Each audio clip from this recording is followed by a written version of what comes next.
Abooluganda mukama waffe yeebazibwe nnyo mbalamusizaako mwenna buli omu gy'asinziira okundaba. Munyenye yaka yakoze okusa eyiye yake ndi waka wennyini wentudde mu kaseera kano. Kubanga lwaki ntudde waka nenjagala mbeeko kye njogera nga nsinzidde waka wennyini wensula. Waliwo nga sinaawona kutuuka eyo kansooke ndayire bannange. Eno Bible ye whole Bible. Ekitabo kya Mukama ekitukuvu nze kati mwenzikiriza era kyonna kyensinziiramu okwogera mba mmaze kukkiriza nti Katonda gw'empeereza mulamu awulira era alaba mwesigwa. Njogera nti buli kintu kyonna kye nnayogeranga okuva mu kamwa kange kijja kuba nga kituufu kubanga mmala kyekenneenya era ne nkiwuliriza mu ddoboozi oba ne mu kulaba. So ndi wano okwetondera buli kiisi kinnoomu ndaba kati nga nkulembeza ekitabo kya Mukama waffe yennyini Mwoyo Mutukuvu eyawa amagezi abo abaakiwandiika kubanga biwanuuzibwa nti kyawandiikibwa mwana wa muntu tukkiriza tutya nti kya Katonda. Katonda yagaba amagezi agatukozesa bye tutasobodde ffe abaana b'abantu kukola ku lwaffe. Bwakuwa amagezi ako asobola okukozesa kubanga ye atukozesa kubanga tuli bikozesebwa bye. Ekyo tosobola kyewala ye yatutonda atulinako obuyinza okutuma ogende gy'agambye ogende ate era n'okola nga bw'akulagidde okole. So neetondera abantu mwenna abangoberera mwabakkiriza Munyenye yaka yakuze okuseeza mmwe zaake ate nga kituufu ffenna tuli bakwaka. Buli muntu nno alina emmunyenye. Ekyo nno abantu abamu balabye nga nze yeeyagaliza. Maama mbu Munyenye eyaka bye biki? Naawe oli Munyenye naye oyinza okuba ggwe eyiyo teyaka kati ng'ekikwawula ku nze eyange eyaka. Kati ekyo gwe kiruma omutima ne guzimba kitegere butegeeza oleme kulumwa bintu ng'ate kyali kuyambye ate n'okigoba bugobi. Buli muntu alina emmunyenye naye ekitwawula waliwo ezitaaka n'ezaaka nga ne ku ggulu bwe kiri. Emmunyenye zonna eziri ku ggulu tezaaka, waliwo ezaaka n'ezitaaka kati eyange eyaka. Kale kyenvudde ngamba nti mwenna abanzikiririzaamu nze nti ndi Munyenye yaka neeza muzigenda kwaka ate nammwe muyambeko endala nazo okuzeza okusa zaake. Muno mu nsi tuli mu kizikiza era twabula era ensonga lwaki Yesu Kristo ekyamuleeta kutununula ffe endiga ezaakola ki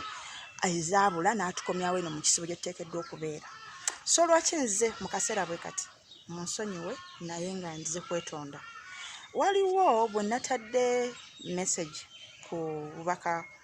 bwa Ssaabasajja Kabaka nga muweereza message evudde eri Kristo gye yantumye. By the way message eyo n'okugimalayo saagimazeeyo ngenda nakugimalirayo wano mu message ya Ssaabasajja Omutanda Kabaka. Message ye saagimazeeyo because nasomyeko n'enkoma we nasobodde naye ate yabadde ekyaggwayo kati ngenda gimalirako mu kano naye nga sinaba kutuukawo awo ngenda kubeetondera bwe nti waliwo abantu abakomentinzi naye ng'akozesa bahaaka oba basikaama bayingira mu channel y'omuntu naddala kati ng'ekuze ndowooza ng'abaagala kuzibba kubanga bazibba kati yatandikire kaweweevu atekeko ebintu bye akolereko oba obulango oba ekintu kyonna naye nga mu channel mwakolera nga si yiye. Kati waliwo omuntu ayogera mu Luswayiri yasoose na Luzungu. Bano nze kambabuulire wakubadde nze nakoma mu S3 nze oluzungu lwange munnange si lugumo bwe rutyo era nze ne mu Luzungu nkoleramu ensobi nnyingi wakubadde nti mba mpulira nentegeera n'omuntu by'aŋŋamba naye nze ng'omuntu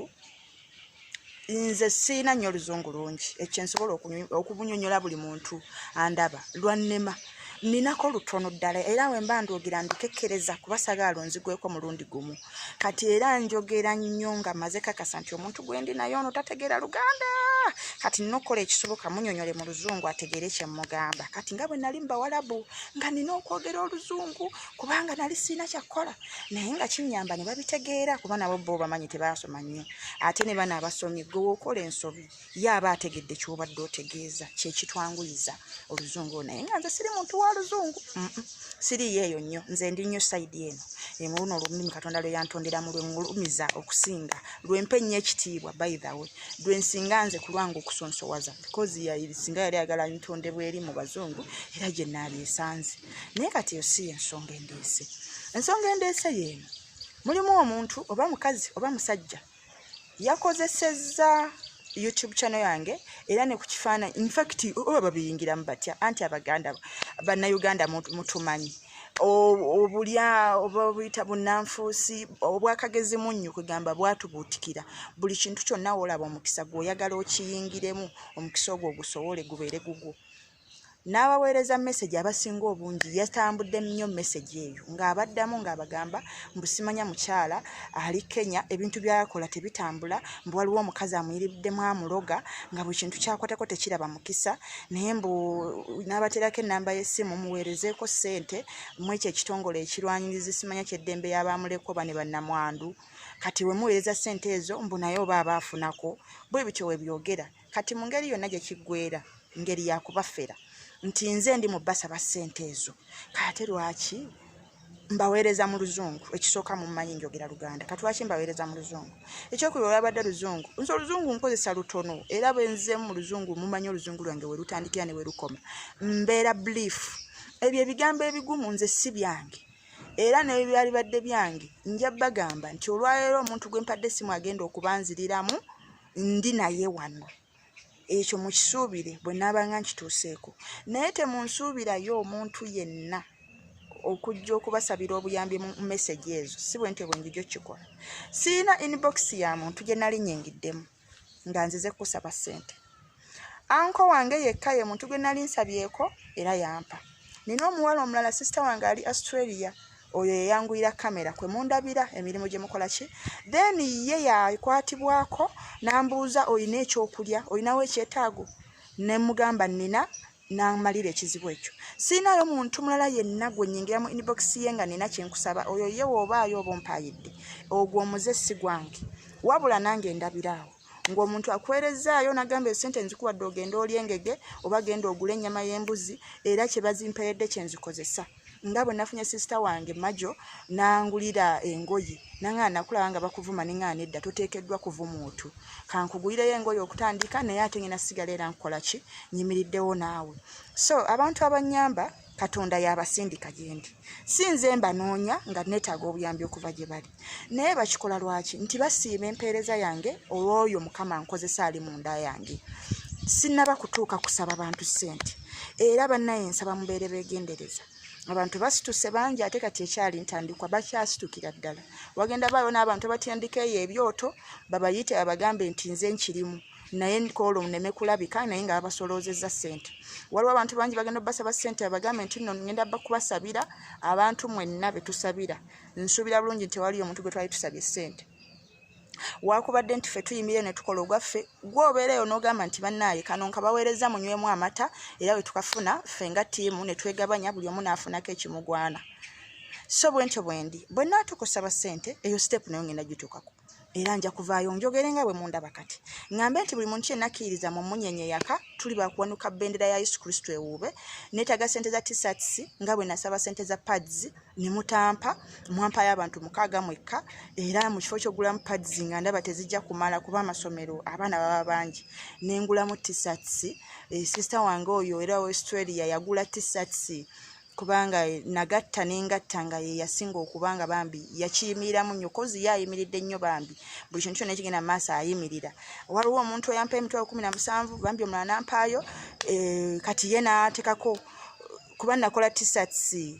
150 kati ezisigadde nzitwala nti ye yaziyimiramu ne sister wange omulala yali Dubai namperezayo 3 n'omulala nampaayo 2 omulala naye nampaayo ndoozi 2 bwe tutyo kati ogenda okigatta nga saidi zoli omuwala gye kyewunzikira nangamba kolamu ky'onaaba osobodde ofunamu ekyo tugende n'ekyo naaba osazeewo bwe tutyo ne tutambula saagadde boogera amannya kubanga egwo si gwe muze gwange ono sister Majo kyemwogeredde amannya eyangulidde engoye kimu nti agenda kujja abawo obujulizi bwe era kati newe mwogera naye simwogera naye kenyini mugenda mulaba ng'era abagamba naye simulanga mbulwa ekyo kye yankoledde nedda agenda kujja obujulizi bwe era olutuuka akomawo kati mu Uganda agenda kubawa ye yaŋŋambye kyagenda kujulira Mukama mu lujjudde olw'ebyo naye byayiseemu yali mu mize gyange gyennyini n'okusingawo kuba yansinga naye kindeese kye kino mwegendereza abantu abagenda okubasindikira message nga babagamba mbonze nnyimiridde okubasaba obuyambi bwe naaba nnakyo neetaaga tugenda tandika enjiri mu masomero, the youth and teenagers. Ngenda genda nga bana b'amasomero aba primary ne secondary nga tubabuulira enjiri n'okubajjukiza bya Katonda na buti bwe balina okweyisa bo ng'abavubuka, gino emiti emito ne bana ate abakulu babeere ekyokulabirako eri bano bato baabwe bakule nga baluŋŋamiziddwa mu butuukirivu so si mu kuwaba. Ekyo ngena kibagamba nti neetagayo transport, neetagayo ogenda n'ekintu bwe kiti ne bwe kiti ku ssomero kwe tulaga. Olwa ttiimu yange eri y'abantu bwe bati tulina okutambula, tulina okubawaayo ku ssomero battisaatisi bwe ziti, ebyo ngenda kubituukako naye kati sinnaba nkyateekateeka. Bwe nnaatuukawo nja kujja njogere mbagaye buli muntu yenna n'akatono k'osobola gwe kolabanga akatasaana kaleke kajje we tunaagatta tujja kuweza omuwendo tutuukize kye twagala okukola. Bannaye kambasabe bwe nti tubeere beegendereza mu buweereza buno, mwegendereze nnyo abafere. Abantu bali Uganda wano ndooza neewalana ne ku mirirwano batunuulira ebigenda maaso, bandaba nti Mukama nsitudde ate nno mu bwangu kubanga cyane eno ekuze. Nzijukira nga abaginzigulirawo mukwano gwange yaginzigulirawo n'angamba nti naye ebintu bya Katonda ebyo by'oyingidde nga tebibaako follow up, abantu nga tebabifollowinga. Kati ne mugamba eyange kebeera ekyokulabirako kwezi ezize zibaawo nga tezikula nga ziyitidde mu bwa Katonda, eyange egenda following bwekuzibwe nga Mukama yennyini yagikuzizza. Kyatuukiridde era n'akiraba n'angamba munnaaye sikyakunyoomanga ebintu byo biri blessed bwe nsobola okugamba kozi bali abanene ababikolerera edda kati abo bapasita abanene nga babugembe n'abasigadde abo bo of course nabo bakizimba ki. Nenze nakajja ndi mupya mu field mu buno obuweereza ndi muto nnyo naye Mukama andaze ekisa n'amaanyi kati bangi abalina okuneeripirako okwagala oba oli awo okunsuula boveeyo ate nange nfaanagane nga bali abajja nga bazze kubasolooza. Ekyo si kye kyandeese, saze kusolooza ssente mu mmwe era n'abampa mumpa mumaze kwagala kusiima kukuleetera okugamba nti weetaagayo kino gwe nga gwe bw'oba olabye n'okimpa. Ng'omuwala oli bwe mbagambye nti yagamba gwe bavuma nti oyambala ebisiimuula kyankwatako ne kinnuma ne nga nedda ekyo ngenda kuyimirira ekyo kikyusibwe mbwangu era kikomezebwe paka bwe yeetereezezza n'ansindikira ze yasobodde engoye n'enzigula era mugenda kundaba mwebuuza ate maama ngaawo gaggawadde nedda waliwo eyansizeemu engoye ezo. Kati awo bwe ntyo bwe ndi sinnatuuka kuyingira mu inbox ya muntu yenna nga nina kyensaba sinnaba kikola. Ekyo sinnaba ate tekigenda baawo bwe naabanga nsabye ngambye bwe nti nja kuvaayo mu lujjudde njogere ne kizigenda okukola ekyakola obulungi. Sister wange wagula kamera buli kyenkola kigenda banga kya mu kitangaala, sigenda kukola kintu kyonna nga neekwese. Buli kintu kyonna kyengenda okukolanga kigenda beeranga mu kitangaala. Bwe tunaasalangawo tugenda kuba njiri Gindi, tugenda kuba njiri Jinja, tugenda Hoima, tugenda Masaka, tugenda Mukono, tugenda wa buli kimu mugenda banga mu kiraba, sigenda bikola nga mbikwese. Okumanya nti sente ze mumpadde zikoze bwe ziti ne bwe ziti era wano we zikomye bwe n'abantu so zibasaba. Naye nkyeteekateeka sinaba kuvaayo kubagamba nti banaye munkwasizeeko ne wano wakubadde nga naawe tujja kutuukawo naye tusooke bino ebiriwo era wano we ntwalidde omukisa okulangirira okutandika ne Mande. Olwaleero olunaku luno eno gyendi lunaku lwa kutaano. Yes, olunaku lwa kutaano ennaku z'omwezi ziri 23. Yes, olunaku olwokutaano guno omwezi gwe tulimu ogwokuna. Kati lwakutaano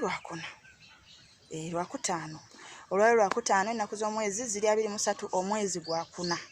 Nangiridde okusiiba okutandika ne Mande. Singa zino ennaku tuziyitamu ne tutuuka ku Mande nga Ssaabasajja Kabaka tebamugulidde ekkubo kugenda gyateekeddwa kugenda kufuna bujjanjabi nga bwe kigambibwa nti Germany ne Isirairi z'ensi ezikyasinze okuba n'eddagala mu nsi zonna erikola ne liwonya Katonda bw'abanga ayagadde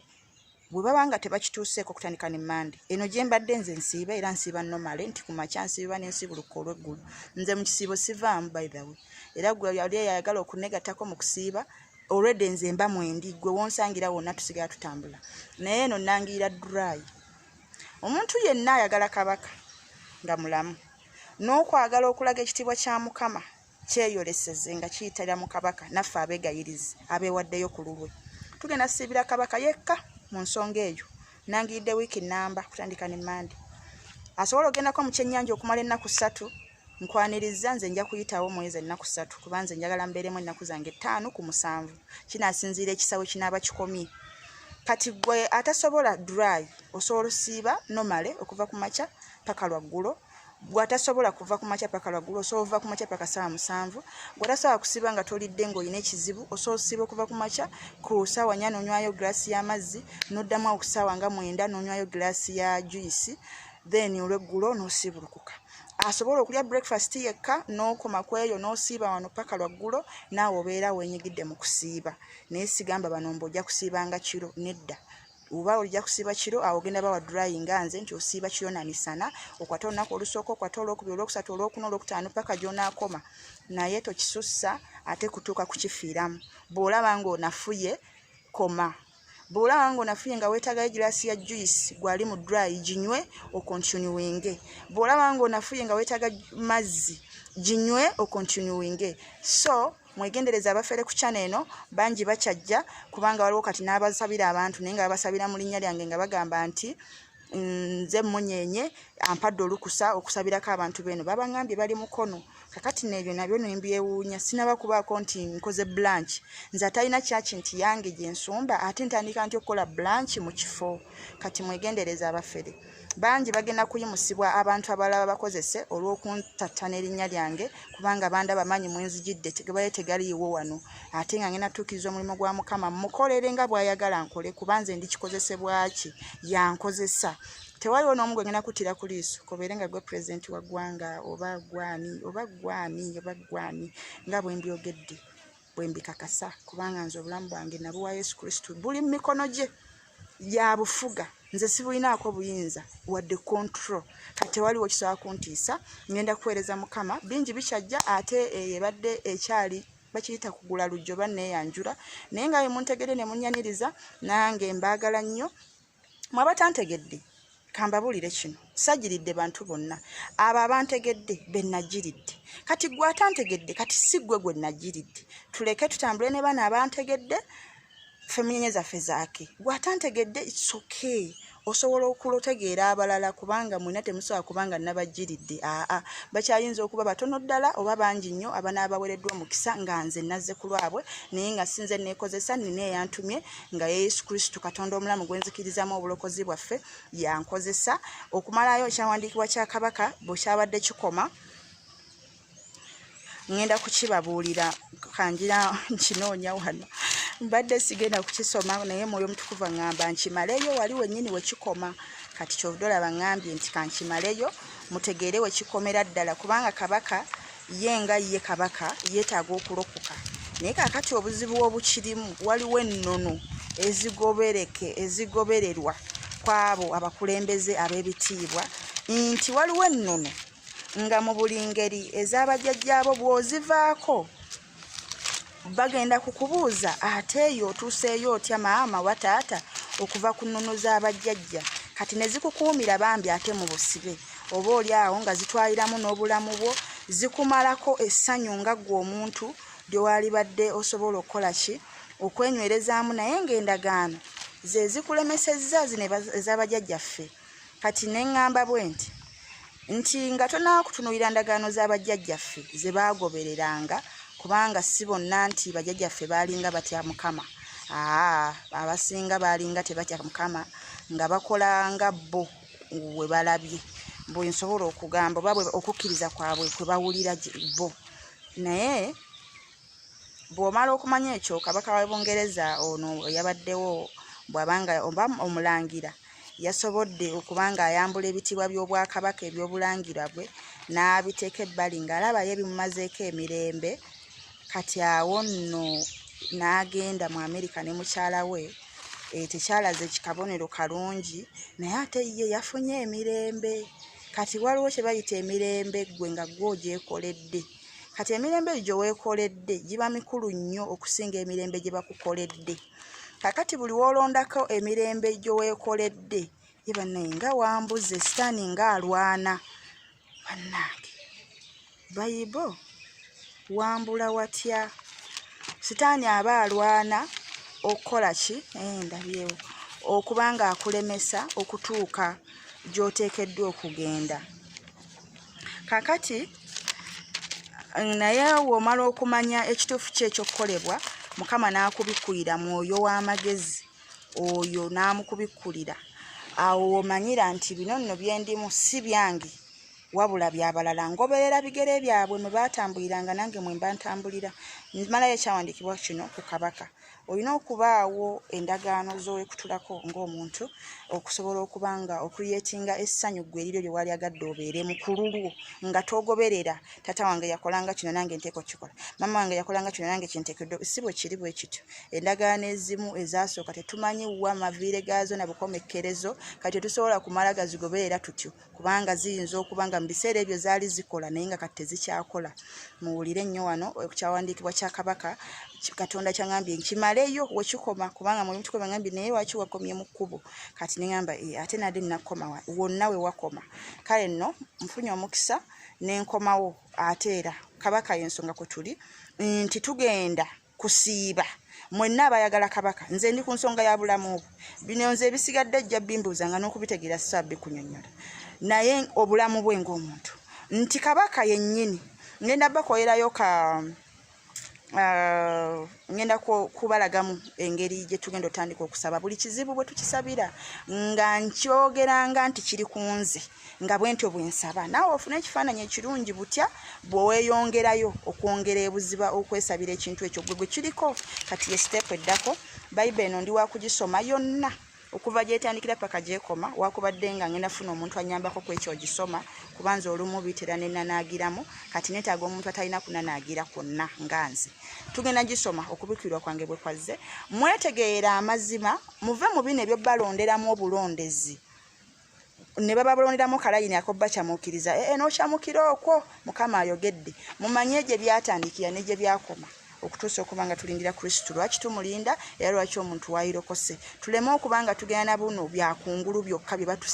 batulondedde koza abantu bangi mulina Bible naye n'okuzisoma bambi temulina budde buzisoma abalala olinako ebitabo bye weekwata noga nti nze mu Zabbuli mwesiva nze mu Proverbs awo mu ngero nze kye kitabo kyange njagala nnyo Yubu nze awo we neetoololera kati okuva gye kyatandikira eno mu kuva mu lubereberye paka mu Revelation gye tugenda okukoma kakati awo tusooke tulabe tugenda kutandikira mu lubereberye tujje paka wekikoma mulimu ebitabo bimeka 66 oba 56 kyonna byonna ebirimu tugenda bisoma tubimaleyo so kati ngenda kusomako wano ate neerambiseewo ye bannange olwaleero sitaani ankozeeko nefujjo naye sitaani oswadde toli katonda gw'osaaga mbisseewo era Mukama Yesu Jesus tugenda kukola ki kubaako endagaano ze tuwakanya ku lwaffe nga ffe abakkiriza mu Yesu Kristo tulina okubaako endagaano ze tukkiriza ewali Katonda wayogera nti Yesu Kristo yajja okwawula omwana ne nnyina konno katabula abantu nti ate omuntu Katonda ate ayawula atya omwana ne muzadde we singa muzadde wo abanga akwotana n'ebya Katonda okkirizibwa okumuvaako ye Yesu Kristo bw'ati bayogera singa muzadde wa kontana n'ebya Katonda okkirizibwa okumuleka n'omuvaako n'ogoberera Mukama kuba yakuyinako obuyinza obwenkomeredde yakuyinako obuyinza obusalawo kyonna kyayagala kibeera ne kiba si maamawo sitaatawo ekyo kyamuleeta okwawukanya omwana n'omuzadde singa mulema okukwatagana okutambulira wamu bya Mukama ekyo kyo bwe kityo bwe kiri so obusayini buno batebambukozo nti amanyi bulina kye butegeeza nyiza okakola nga sitegedde gwe n'obeereyo n'ogamba ye ate naye akasayini kakakoze nga kategeeza kino mwana wattu nyinza oba nkoze kakole nga simanyi naye bw'oba waliwo kikategeeza kyonna kati ekyo nkikoze sikigenderedde mu nsonyiwe nakyo naye waliwo okubikirwa we nasoma Mukama bw'ate bwe yandaganga we message gyaweereza Ssaabasajja Kabaka wa Buganda gwe tugenda okusiibira dry ey'ennaku 7 gye nnangiridde gwe mu buli ngeri yonna gy'osobola ossiibamu oba dry oba si dry manya tugenda kubeera wamu nga twegayiira ku lwa Mukama okukuba ekkubo watali kkubo okuwonya omwami oyo nga bwe kyetaagisa mu ngeri yonna wabanga gyateekeddwa okugenda gyagenda ofuna obuyambi abufune oba si kyo Mukama yennyini asindike bamalayika be bajye banonemu obutwa mu Ssaabasajja Kabaka empologoma awone olwo nno Mukama agulumizibwe era ayolese ekitiibwa kye kwawo bonna abamwagaliza amagombe baswazibwe Mukama asigale ng'ayimusibwa Ssaabasajja Kabaka agenda kulokoka. Naye gwe guess what? Gw'omanyi kye kiyinza okubeerawo nga Ssaabasajja Kabaka alokose neyegaana byonna endagaano z'abajjajja be mwazatambulira ngamba nti nze nzikiriza Yesu Kristo ng'omulokozi wange n'ebyo byonna ebitiibwa anti bya ku nsi kwe bikoma mbiresse ku nsi kyembeddeko kimala kankolerere nyingire mu bwakabaka bw'omu ggulu kubanga bo bwe bw'olubeerero bw'otaggwaawo. Omanyi kye kiyinza okutegeeza wulira wano Mukama bwe yayogera ng'aweereza obubaka eri Ssaabasajja mu Lubereberye 3:2 okoma ku 22 kubanga nze nakoma luli ku 21 wagamba nti laba nnyimiridde ku luggi neeyanjula omuntu yenna bw'awulira eddoboozi lyange n'aggulawo oluggi n'ayingira gy'ali era n'aliira wamu naye nange nakomaawo ku luli. Kati 21 neegamba nti awangula ndimuwa okutuula wamu nange ku ntebe yange ey'obwakabaka era nange bwe nawangula ne ntuula wamu ne kitange ku ntebe y'obwakabaka. 22 neegamba nti alina okutuwulira omwoyo agamba ekkanisa. Kanziremu gumu nasoma luli mu Kubikulirwa 3:2 Mwoyo Mutukuvu annumiriza ngamba soma wonna omaleyo wakoma nalekayo olulinyiriri luno olwa 22. Kakati nasoma 2 nenkomaawo kati niyo okwongerako 21 na 22 wagamba nti mu Kubikulirwa 3:2 okoma ku 22 egamba nti laba nnyimiridde ku luggi neeyanjula omuntu bw'awulira eddoboozi lyange n'aggula oluggi n'ayingira gy'ali n'aliira wamu naye nange. 21 neegamba awangula ndimuwa okutuula wamu nange ku ntebe yange ey'obwakabaka. Nti awangula ndimuwa okutuula wamu nange ku ntebe yange ey'obwakabaka. Bannange omanyi kye kitegeeza nze naawe okuwangula olutalo lw'ensi n'ebikemo byamu byonna n'otuula ku ntebe y'obwakabaka Kristo kwalamulira wamu kwatudde ne Mwoyo Mutukuvu kitaawe yamutuma. Gwe wulira nagamba nti awangula ndimuwa okutuula wamu nange ku ntebe y'obwakabaka era nange bwe nawangula ne ntuula wamu ne kitange ku ntebe y'obwakabaka. Yesu Kristo yawangula bw'atyo kyavudde aba ng'atudde ku ntebe wamu ne kitaawe ku ntebe y'obwakabaka mukono gwe ogwa ddyo ogw'Omwoyo Mutukuvu Yesu kwatudde kubanga yamala kuwangula. Singa teyawangula ekitiibwa mwali kati teyalibadde nga mwali. 22 neegamba nti eri abadde 21 nti awangula ndimuwa okutuula wamu nange ku ntebe y'obwakabaka era nga nange bwe nawangula ne ntuula wamu ne kitange ku ntebe y'obwakabaka. 22 neegamba nti alina okutu wulira omwoyo kyagamba ekkanisa. Bwe ntyo nno simanyi ani agenda kutuusa message eno ku Ssaabasajja Kabaka naye gwe wenna anaaba akikoze Mukama ajja bakozesezza ate omulimu gw'ogenda okuba ng'okoze munene gw'amaanyi ogajja gufunamu empeera. Kino nkikusuubiza nga nze eyatumiddwa Yesu Kristo yennyini. Yesu Kristo agambye nti laba nnyimiridde ku luggi nkonkona omuntu yenna awulira eddoboozi n'aggulawo n'ayingira n'endya wamu naye era naye nange awangula ensi eno alituula wamu nange mu ntebe y'obwakabaka nga nange bwe nawangula ensi n'entuula wamu ku ntebe y'obwakabaka. N'agamba nti alina okutuwulira mwoyo kyagamba ekkanisa.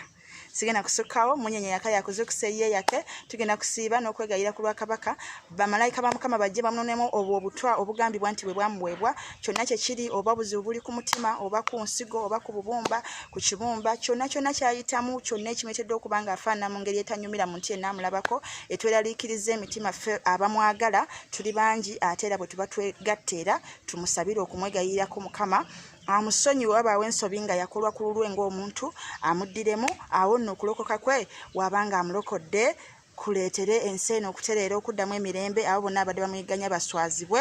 nga nanti kibalidde babeera bagamba batyo nti kibalidde nga bakituddemu ekintu kyabwe bwe bakibala nga kibavuunikidde mu ttaka agenda kuwangula mukama waali akola awulira era ffenna bwe tumwewa ne tusitula eddoboozi ery'owamu nga bwe yayogera n'agamba nti 1 2 3 mubeera awamu naye abeera wakati waffe nkunze buli muntu yenna akkiriza Munyenye yaka yakuzuukusa ye yake twegatte wamu tufukamire tukaabirire mukama nga twerekerezza okulya n'okunywa tumulage nti mukama kyetwetaaga tukyetaaga atuddiremu agolwa mukono gwe kubanga muwanvu okukoma kwabo abayigganya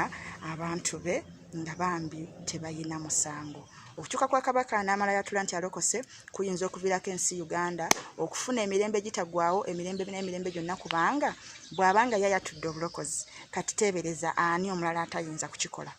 Bugemba alina oluyimba lwe yayimba n'agamba nti alangirira omwaka gwa mukama ogw'obuwanguzi omwaka ogwo ndabanga omwaka guno gwe guno ngenda kutandika obbalaga butya bwe tusabira ku buli nsonga yonna kuba muli bangi n'ensonga ez'enjawulo naye ngenda kuvaayo ngambe nti oba oyagala mwami osaba otya okufuna omwami gwe tofaayo nze wadde sinnafuna nze mbyensaba sinnaba kumwetaaga alijja Katonda ye waaliba alaba nga ekiseera kituuse mwe nimwetaagira naye kati waliyo ggwe nga kyoyoyanira kyoyagala ngenda kukulaga nti osaba mwami osaba bwoti ayagala okubanga mukama akozesa oyagala kukozesa nga mukama yakozesa saba bwoti abalina agaloota agabinga nange bwe nali abakozesebwako ebintu byonna ebitali bya butuukirivu naye kati tusooke Kabaka wiiki namba gye tuwaddeyo ate wiiki endala ngenda kuvaayo nga mbalaga ate bujja bwe tuddamu okwegatteera ffenna tuli bakusabiranga wamu ku buli nsonga yonna mwe abagenda okutambula nange abatono oba abangi mwebale nnyo abanyaniriza mu kisaawe ky'obuweereza buno mumpadde amaanyi era nange ngenda kukola nga mukama bw'ayagala nkole nga sitiitidde muntu yenna kubanga okufa kw'omutukuvu kwa muwendo nnyo mu maaso ga mukama nze ne bwenfa bwe naabanga okufa kwange kuyinako enkyukakyuka gwe kireese mu bulamu bwo oba oli awo abadde talokose n'olokoka oba gwe yalokoka n'ogwa n'oyimusibwa mwena abadde gye mwabuliranga muzibusa amaaso ne muvaayo ne mukomawo eno Katonda gy'abagala nze ne bwenfa naye nga nina kyendese ekibinja ekinene ate era kyengasse ku ekyo Kristo kye yakola nja kubeera wa muwendo nnyo maaso g'oyo eyansindika era mwe abali babafunye omukisa muli nsangayo wamu ku ntebe ye nga namuyira wamu naye kubanga ensi nze nja kuba nange ngiwangudde bwe ntyo Munyenye yaka yakuzuukusa ye yake Yesu lye kuboona amazima n'obulamu.